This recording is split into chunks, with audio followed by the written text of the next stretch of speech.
আমি ডক্টর এ.কিউ.এম মাহবুবুল্লাহ যশোরী রবের শান্তির রাজ্যে যত ধর্মজীবী বক্তা রয়েছে, মোল্লা রয়েছে, দুর্নীতিবাজ পলিটিশিয়ান রয়েছে, এদের থেকে আল্লাহ তাআলার কাছে আশ্রয় চাচ্ছি। কোরআনের আমরা যদি 9 নম্বর সূরা তাওবা এর 60 নম্বর আয়াত দেখি, সেখানে বলা হচ্ছে রাসূল কারীমের পক্ষ থেকে ইন্নামা সাদাকাতু লিল ফুকারাই ওয়াল মাসাকিন ওয়াল আমিলিনা আলাইহা ওয়াল মুআল্লাফাতি কুলুবুহুম ওয়া ফির রিকাব ওয়াল গারিমিনা ওয়া ফি সাবিলিল্লাহি ওয়া ইবনিস সাবিল ফারিদাতাম মিনাল্লাহ আল্লাহু আলিমুন হাকিম। সাদাকাত তথা খুশি মনে মাল প্রদান কেবলমাত্র ফকিরদের, অভাবগ্রস্তদের আর এ কাজে সাদাকাত সংগ্রহের কাজে যারা ব্যস্ত তাদের জন্য।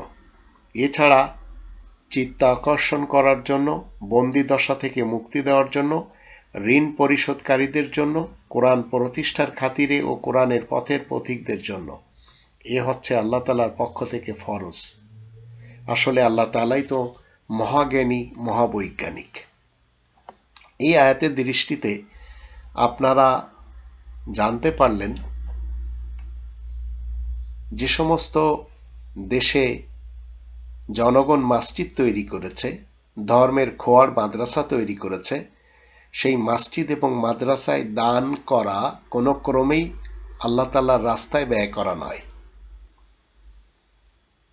কাদের কাছে আপনি ব্যয় করবেন, কাদেরকে দিবেন, সেগুলি সব এই আয়াতে আল্লাহ তাআলা লিখে দিয়েছেন।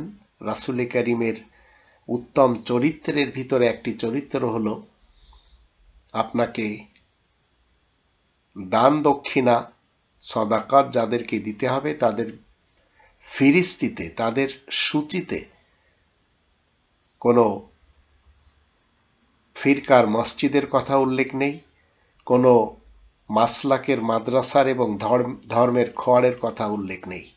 তো কোনো ক্রমেই আপনারা উলামায়ে ক্রাইম যারা রয়েছে, উলামায়ে আজাজিল যারা রয়েছে, উলামায়ে ইবলিস এবং শায়াতিন যারা রয়েছে, এদের কথা মতো মসজিদ এবং মাদ্রাসাকে আল্লাহর রাস্তার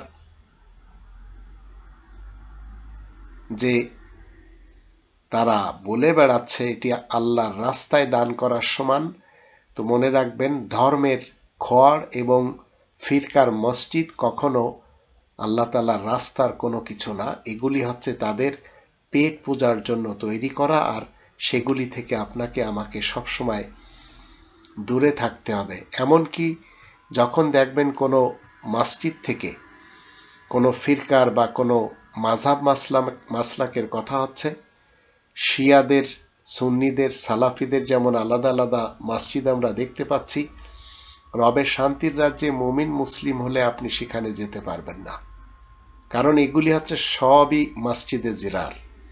আর যেসব শিয়া সুন্নি এবং সালাফিদের মাদ্রাসাগুলিতে তাদের নিজস্ব কোরআন বিরোধী মতবাদ শেখানো হবে, সেখানে আপনার সন্তানকে যদি দেন, নিশ্চিত সে আল্লাহ দ্রোহী হবে।